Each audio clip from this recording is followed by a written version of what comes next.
Just over 1 year ago, Respawn Entertainment in EA announced and launched a brand new entry into the Battle Royale genre. It was a total surprise, or at least as close to a total surprise as we seem to get in the games industry these days, that the game was announced on February 4th, 2019, and then launched for free later that day on PC, PlayStation 4, and Xbox One. Sure, its existence had been leaked a couple of days prior to its official reveal, but the fact that Respawn, best known for its Titanfall franchise at that point, was launching a free-to-play battle royale game was a shock to everyone who was paying attention. Through a combination of its free-to-play nature, sublime core gameplay design, and how big a surprise the game's very existence was, Apex Legends made a huge impact in its first weeks in the wild.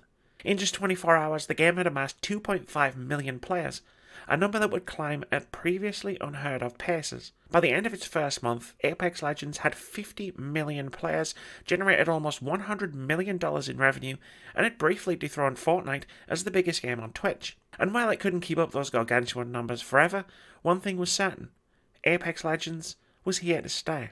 I played the game a bit when it first came out. I'd previously been hooked on PlayerUnknown's Battlegrounds and Blackout, Call of Duty Black Ops 4's Battle Royale mod, and given my deep love of the Titanfall series, it was a no-brainer that I'd dig Apex Legends. And I did, for a while, sinking around 20 hours into the game the month it came out. I eventually fell away from the game, as I often do as I jump from game to game on the never-ending treadmill of creating new reviews for this channel. But come the end of 2019, I held Apex Legends in high enough regard to put it 5th in my top 30 games of 2019 list. As I said in my review of the game in February last year, Apex Legends is another battle royale game, sure, but it stands out with its own twists on the formula and a few mechanics that, while being relatively simple tweaks, feel revolutionary. There are so many new mechanics and quality of life improvements in Apex Legends that feel like they should have always been here.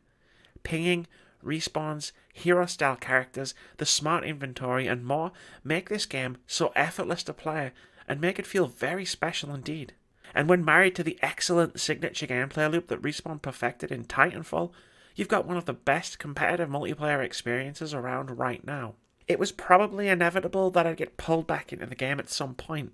Last month, prompted by a discussion on our podcast about the ingenuity of the latest Apex Legends character reveal, I set a play date with Mr. Moody and Keith to dive back into the game once again, and I've dropped 35 hours into the game since. More time than I managed throughout the entire of 2019. Can you feel the speed? Yeah. Let's do this. Booyah!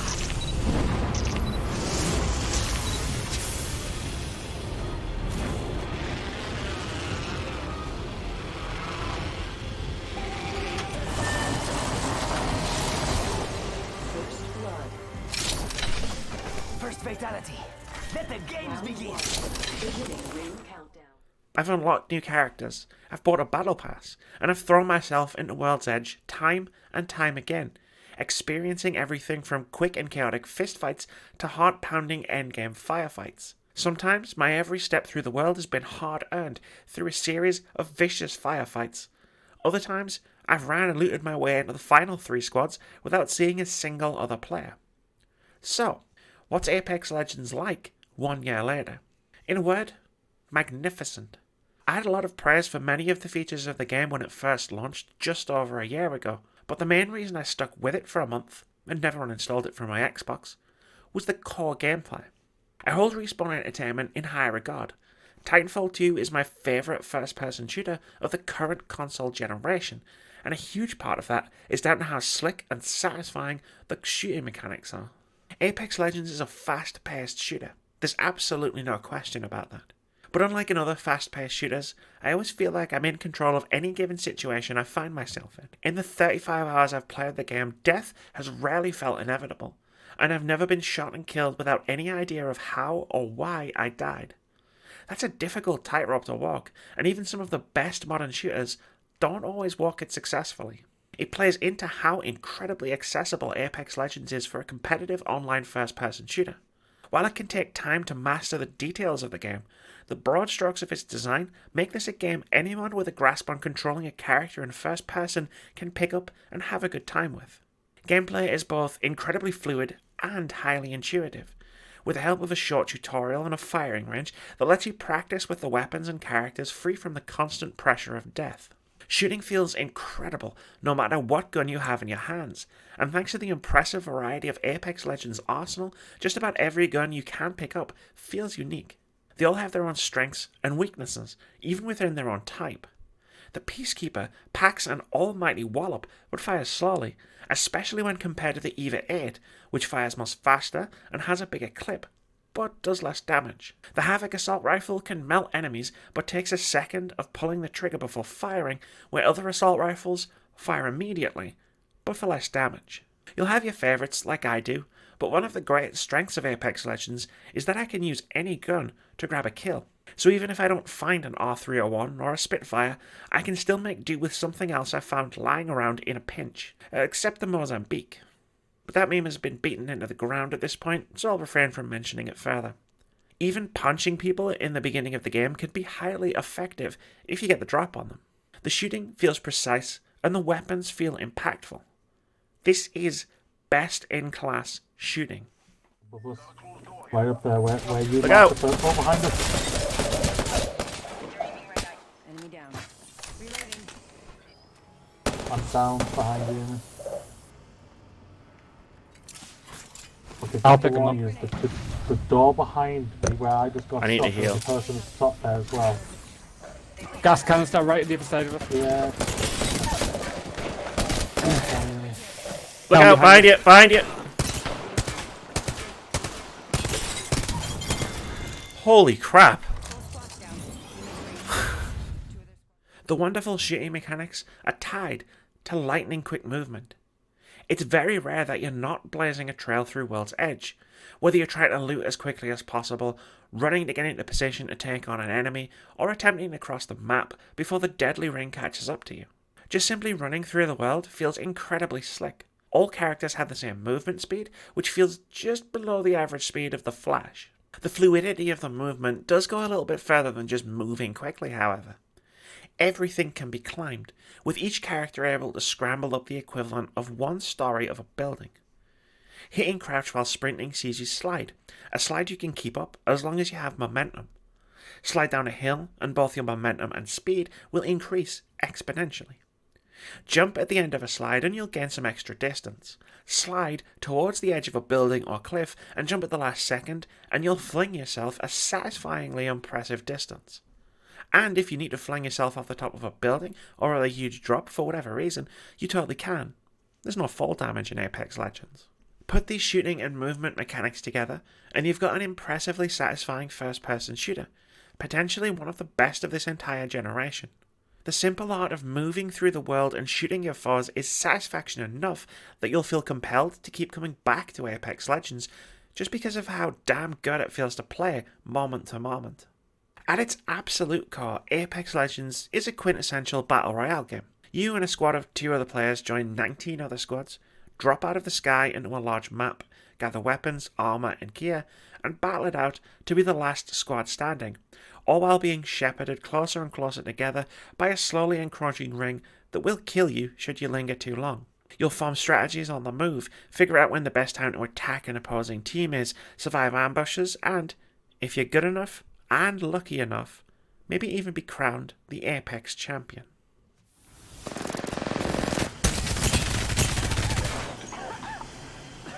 I still see everything.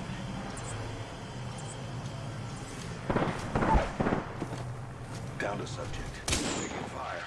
A shooter. Move. Boy jumping.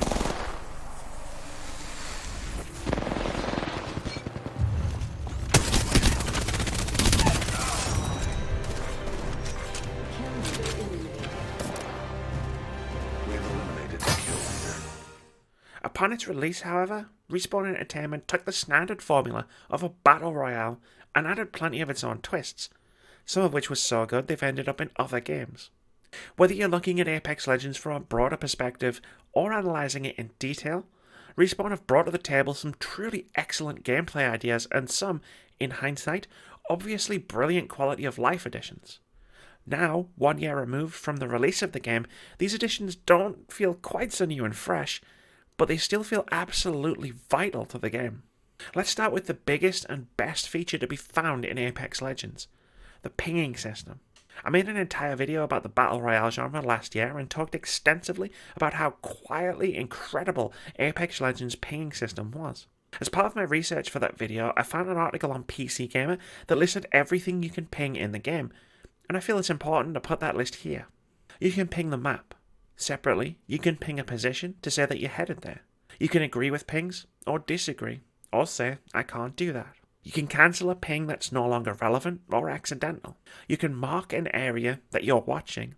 You can mark a place you've spotted an enemy. Separately, you can say that an enemy has recently been here, which is a key distinction. Wraith, who has a special ability that warns her when she's being aimed at, can press a button to share this info with teammates. You can ping specific items within dead players' chests by hovering and clicking on them. You can then call dibs on pinged items, or hilariously, undibs an item if you've changed your mind. You can thank teammates after picking up an item that they've dropped. After playing the game for 35 hours in the past few weeks, I've come to realise that's not even an extensive list of everything you can ping. You can ping weapons in your own inventory to ask teammates to keep an eye out for ammo you need. You can ping any empty slot in your inventory to ask for specific bits of gear, such as meds, shields, armour, helmets, individual weapon attachments, knockdown shields, backpacks and more.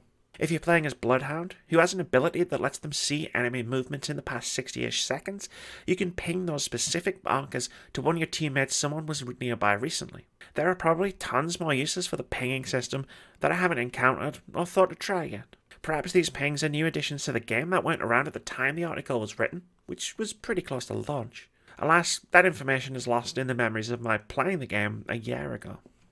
The circle's coming. I got this. Don't worry about it.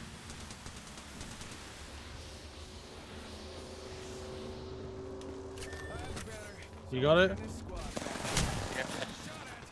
Shoot them!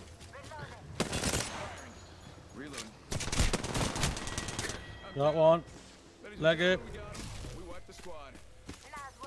One behind you! Ah, it's fine, I'm gonna make it. I'm gonna make it. Just go back, go back, go back, go back. I'm fine.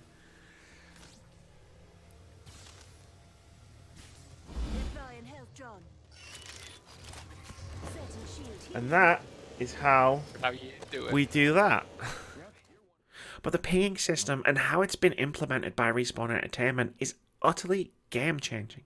It's useful whether you're playing with a squad who are all using voice chat, or if you're playing with a group of silent randoms. When utilised when playing with your friends, it eliminates all of those awkward conversations as you try to pinpoint enemy locations using the numbered compass at the top of the screen, or by trying to describe the area you're taking fire from. If you found something that would be useful for one of your teammates, you don't need it to describe where you are. You can just ping it, and a marker will be dropped on the map complete with a voice line from your character describing exactly what you've just pinged. But it's the way in which the ping system makes teaming up with silent strangers completely viable that makes it revolutionary. As someone who generally avoided team-based competitive multiplayer games due to my social anxiety, the ping system is a revelation. It sucked not being able to bring myself to play games like Apex Legends with random players, despite how much I enjoy them. I'd always get too anxious that I'd mess up, or my lack of communication or high-level play would screw over my teammates. But that same anxiety, coupled with the general toxicity of the general online gaming scene, prevented me from jumping into voice chat. Now, regardless of that, I feel like I can be a productive member of a team. I've won just as many Apex Legends matches with strangers as I have playing with my friends, and I swear I've only been carried to victory by a superior player once. I'd even go so far as to say I actually prefer communicating with pings alone over a combination of pings and voice chat. Pinging lets me focus on the rest of the game and still be able to communicate effectively with my team, probably more succinctly than trying to chat with them. Contact with enemy. I'm down. Down the hostile on Scotty. Package being delivered. High. Fire. Down another.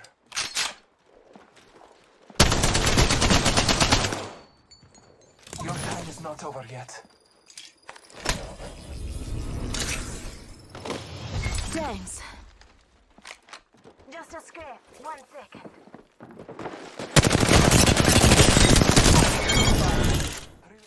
Pinging aside, Apex Legends brought a lot more of its own ideas to the Battle Royale genre, all of which blended together brilliantly to create a unique experience.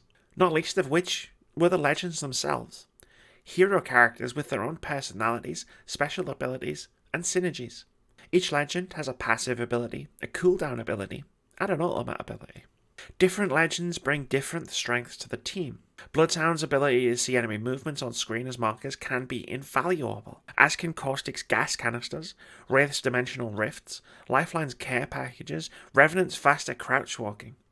Each ability can, if used correctly, give you the edge you need in a close firefight, but an edge is all they provide. The abilities here aren't as game-changing as they can be in, say, Overwatch. You're never going to lose a match because you didn't pop Bangalore's smoke or you used Pathfinder's zipline at the wrong moment. But they're a really cool addition to the game that adds to the dynamic feeling of each match. Plus, the legends are just really cool characters. Much like other competitive online shooters that feature hero characters, storytelling and characterization are on the lighter side, but each of the legends still has a good amount of personality, from their various voice lines and quips to their emotes. There's enough here to allow you to pick favourites and latch onto them. I love Mirage's witty one-liners, Bloodhound's intensity, and Pathfinder's sunny disposition. It's enough to make me wish Respawn would do something more with their cast, either via an animated series or a single-player campaign of some kind. It doesn't hurt as well that the cast is incredibly diverse. I'll follow you, and that's using your ability, Amy. That's a good point. Punching a tunnel. Just wait for the portal and we'll jump in, okay? Not too far, but we should hustle, guys. Portal's ready. Thanks for that. Since launch, Respawn have added 4 new characters to the roster, continuing their trend of large personalities and a diverse set of abilities. Each addition has been incredibly smart in expanding the way you can play the game. Characters such as Watson, who can use energy barriers to block doors or protect their teammates, and Crypto, who can use a drone to spot enemies, damage them, and hamper their movement, give players a greater flexibility in how to approach a match, as well as making battles feel more dynamic, whether you're playing as one of these characters or fighting against them. Looting, a vital part of any battle royale, also came with some small but impressive quality of life changes over the games that came before it. As with most battle royale games, you land with nothing, and need to scavenge your weapons, gear, and equipment from whatever you can find lying around or in supply bins. In most battle royales before Apex Legends, that could sometimes mean a lot of menuing, as you attempt to customize your weapons with optimal attachments, scour through the gear of a fallen enemy, and attempt to make room in your inventory by dropping useless items. But Apex Legends was built to be fast-paced, and that's the design philosophy Respawn Entertainment extended to looting and its smart inventory system. Ammunition is color-coded to your guns, so you can very quickly see what type of ammo is useful and what would just be taking up space in your inventory. Anything you don't have a use for is highlighted in your inventory, allowing you to discard items with a quick glance and a single button push. Looking at an attachment allows you to see whether it will fit a gun you own, and picking it up will automatically attach itself to your weapon. Similarly, when trying to decide whether to switch weapons, you'll be able to see what attachments you already have will fit onto it.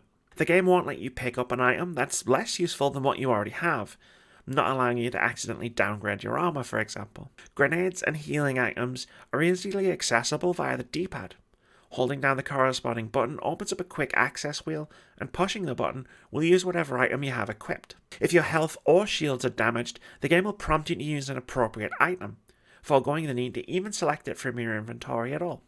All of these considerations are relatively minor next to pings and special abilities, but they all add up to making Apex Legends feel incredibly fluid to play. Respawn Entertainment have removed as much of the menuing as they possibly could to ensure you're spending as much time as possible actually playing the game. And while the hitboxes for picking up loot are perhaps a little too precise when you're using a controller during a hectic situation, there's no real way around needing players to manually pick up loot in a battle royale where limited inventory space and managing your loadouts is critical.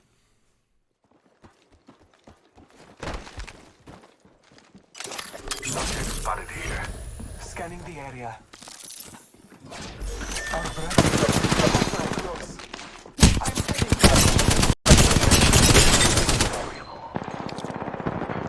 Getting shot at. Incapacitated. reloading. Champion has fallen. I downed a hostile. One of the main reasons I've fallen so hard back into Apex Legends is definitely thanks to the Battle Pass and constantly refreshing challenges that accompany it, neither of which were a part of the game the last time I pumped any serious amount of time into it. Victory in any battle royale is incredibly rare, and it can be frustrating to constantly chase a victory when the odds are stacked so firmly against you. Even with some of the best mechanics in the genre, there are only so many times the game can kick you in the face before you start getting worn down. Completing challenges has given the game a whole new lease of life for me. For starters, it gives me a series of objectives that I'm constantly trying to complete, aside from just becoming an Apex champion. There's a huge variety of challenges that cover just about everything you can do in the game, ranging from simply playing a select number of games, or playing as different characters, using different weapons, landing in different locations, opening supply bins, and more. They can be simple, play a certain number of games, get a certain number of assists, or more in depth, get a certain number of kills with specific characters, or open a certain number of supply bins in specific locations. There are so many that there's always something for me to do. Completing challenges pushes me to try out different characters, mix up my drop locations, mess around with different weapons, and generally just keeps the game feeling fresh. Even if I'm having a bad run of games where I'm not particularly finishing all that high, I always feel like I'm making progress towards something, particularly because there are multiple progression tracks. XP increases your account level, which rewards you with legend tokens you can use to unlock new legends and cosmetics. Battle Pass levels reward you with whatever loot is on the Battle Pass, with both free and paid tracks.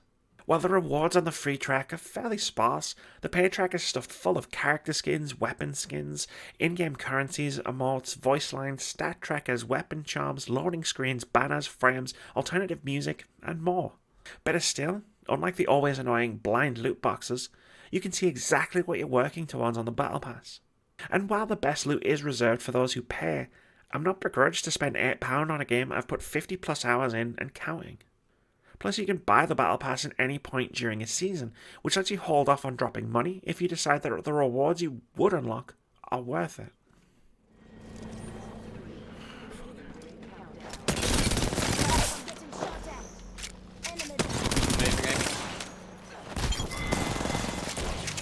You up, yeah. Yeah.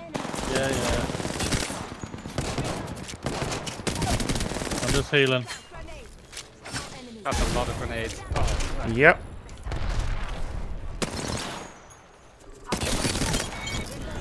Team's dead.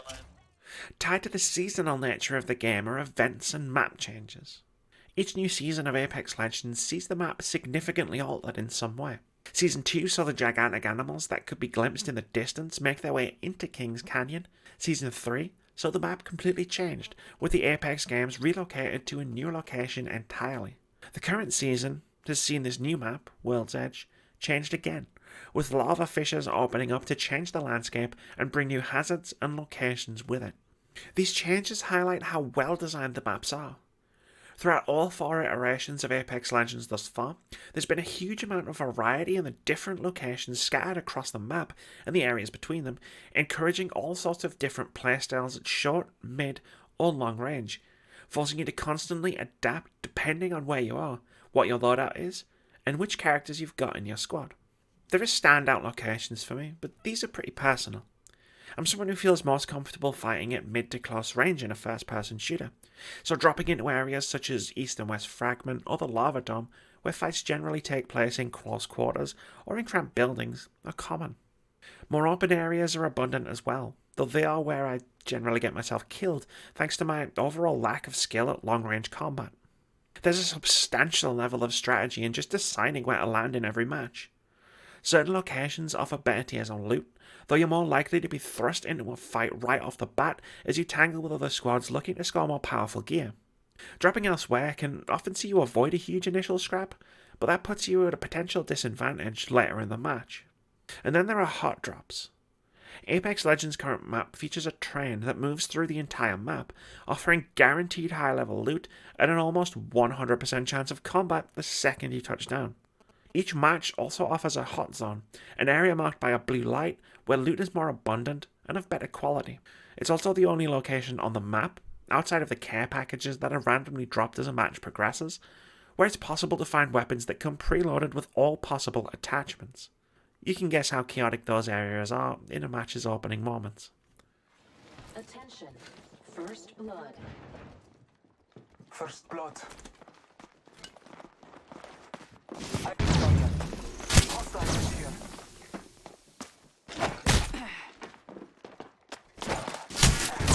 And one. Beginning the countdown. No, I'm getting shot at. Body shield here. work. Inside the next ring. You need one if you don't have it. There is another spot. Hostiles.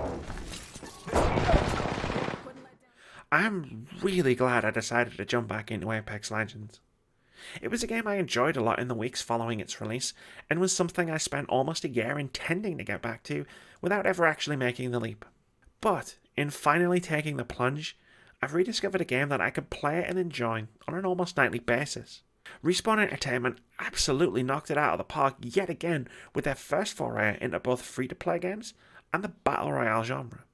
I didn't anticipate making a video about Apex Legends when I sat down to get back into it. In fact, it was in replaying the game that the idea for retrospective reviews was born. But now that I've made this video and have started planning the next one, I still have every intention of continuing to drop into World's Edge, or wherever else the game takes us in the future. The amount of quality games that are due to release in 2020 is high, and I'm sure my attention will be momentarily taken away by the likes of The Last of Us, Cyberpunk, Final Fantasy and more, but I'll always keep coming back to Apex Legends. And despite the deluge of Game of the Year candidates ahead of us, it wouldn't surprise me if, come December, Apex Legends is my most played game of the entire year. If you have even a passing interest in first-person shooters, even if you're not really a fan of Battle Royale games themselves, I'd still recommend downloading Apex Legends and giving it a shot.